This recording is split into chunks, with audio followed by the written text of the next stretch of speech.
sobre ter todas as pessoas do mundo pra si. É sobre saber que em algum lugar... Bom dia.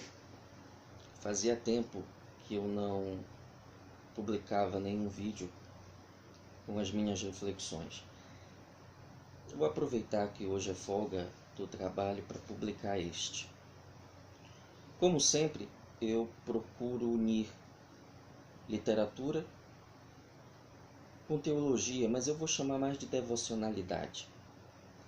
São duas áreas de conhecimento que nem sempre andam de mãos dadas, principalmente por causa do preconceito de alguns, que acham que a teologia ou o conhecimento acerca de Deus é um conhecimento insulano, um conhecimento ilhado, quando na verdade o conhecimento acerca de Deus sempre procura criar pontes, sempre procura praticar intextualidades, de modo que algumas incompreensibilidades do texto bíblico acabam se tornando compreensíveis quando nós utilizamos mecanismos, instrumentos que foram criados pela sabedoria humana e que estão aí a nosso dispor para nos auxiliar a compreender algo que às vezes é tão enigmático como as lições e as interpretações e inferências do texto bíblico.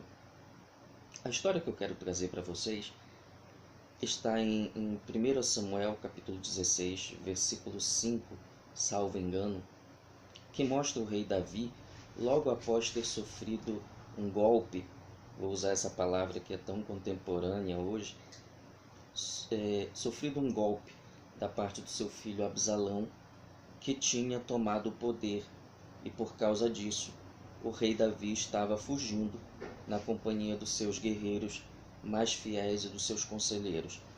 Segundo o texto bíblico, Davi chega em uma cidade chamada Baurim e vem ao seu encontro um homem chamado Simei, que era familiar, parente do rei anterior a Davi, o rei Saul. E talvez por isso esse homem tenha guardado mágoas com relação a Davi. Havia no coração dele uma grande animosidade contra o rei. E este homem começa a pegar pedras e lançar em Davi, mesmo Davi estando cercado por um exército de guerreiros fiéis. Ele lança pedras e lança maldições. Quando um dos conselheiros de Davi, um dos guerreiros de Davi percebe isso, ele questiona o rei: rei, mas por que tu permites que este homem fique te amaldiçoando, este cão morto? Deixa que eu corte a cabeça dele. E a resposta de Davi é a seguinte: que este conselheiro, este guerreiro, não deveria fazer isso, porque era possível que no futuro Deus transformasse a maldição daquele dia em bênção. Essa atitude de Davi diante de uma intempérie, diante de alguém que está com palavras e com pedras, literalmente pedras, tentando feri-lo no momento de maior fragilidade política e familiar e afetiva, me demonstra uma lição que tem sido cada vez mais necessária hoje em dia, que é a necessidade de nós aproveitarmos o processo ou os processos da vida. Porque hoje em dia nós temos um interesse muito grande pelo fim, pelo desfecho. É como se nós pudéssemos abrir um livro e ir para a última página, se fosse possível, em todas as dores, em todas as angústias, em todas as afrontas da vida, abrirmos o livro e irmos para a última página seria excepcional. Nós pularíamos toda a dor, pularíamos as humilhações, pularíamos as perdas, pularíamos as incertezas, as crises existenciais, pularíamos as circunstâncias em que nós literalmente chegamos ao fundo do poço. A vida seria um paraíso se fosse possível ir para a última página logo das nossas angústias e dores. E às vezes isso tem penetrado o nosso coração, fruto de algumas mensagens pregadas de modo irrefletido, que dizem logo que o seu milagre já vai acontecer, que o milagre já está vindo, que talvez quando você sair da igreja e chegar em casa, a sua situação já vai ter mudado. Isso leva o sujeito a pensar apenas no fim, a se amortizar, a ficar em stand-by, no piloto automático durante o processo, a não querer viver a dor. E eu sei que é muito difícil querer viver a dor. É um convite que nos desafia. Talvez, diante da afronta e da angústia, o caminho mais fácil seja o caminho proposto pelo guerreiro de Davi. Deixa eu cortar a cabeça. Deixa eu acabar logo com a dor. Deixa eu acabar logo com a angústia. Mas a resposta de Davi nos leva para a relevância de viver o processo. Deixa eu passar por isso. Eu quero experimentar essa circunstância. Quem sabe Deus vai transformar, e essa é uma palavra-chave muito importante. Nós dificilmente queremos ou pensamos ou oramos para Deus transformar uma situação dolorosa. Na maioria das vezes, nós queremos que Deus substitua a nossa dor, que Deus nos aplique uma injeção de morfina para nós não sentirmos mais aquilo que nos aflige. Que Deus, no abrir e fechar de olhos, faça com que tudo aquilo que está nos incomodando suma. Mas Deus dificilmente trabalha com substituição.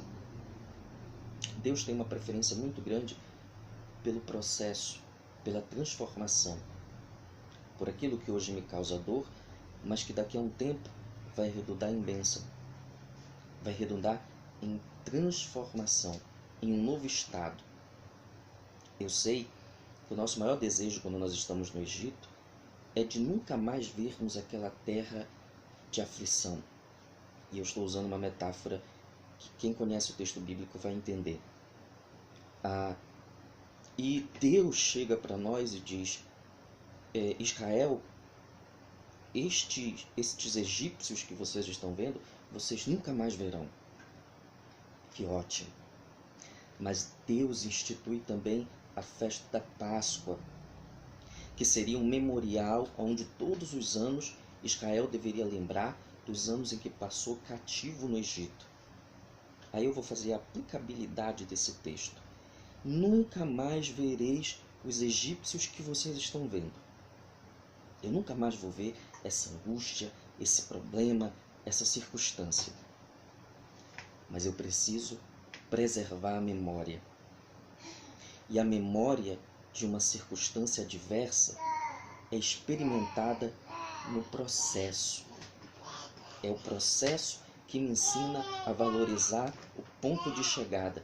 É o processo que me ensina a respeitar o caminho.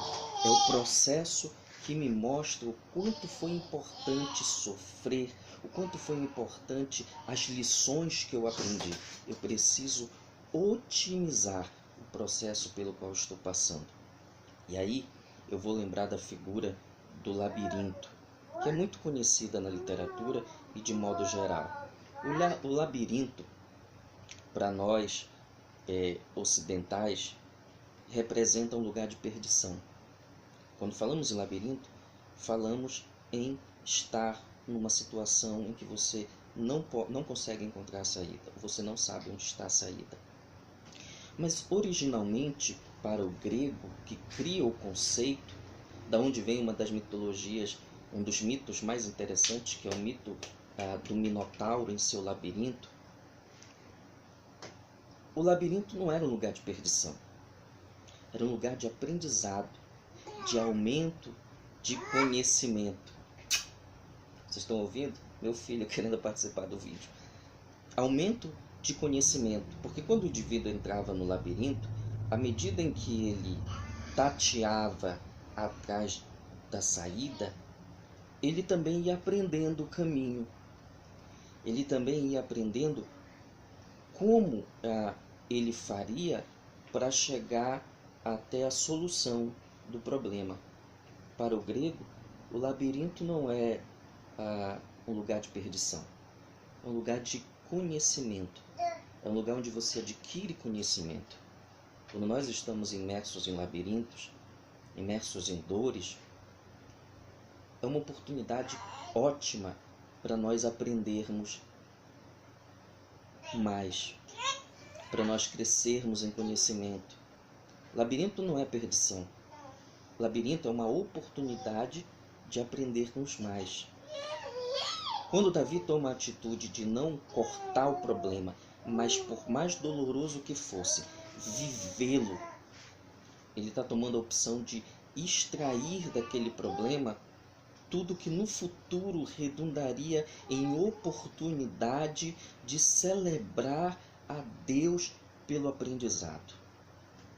Substituição é bom porque acaba com a dor de imediato, mas transformação é ótimo, é melhor, porque nos ajuda a valorizar a nossa história de vida.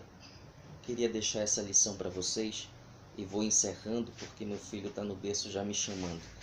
Dizendo isso, vamos aprender a valorizar o processo. Leia o livro da primeira à última folha. Você vai aprender mais. Você vai ter uma história a mais para contar. E eu deixo a palavra de Davi como uma palavra motivacional. Quem sabe essa afronta de hoje será transformada em bênção. O que dizem hoje, o que falam hoje, o que você vive hoje, amanhã redundará em uma bênção deixada por Deus.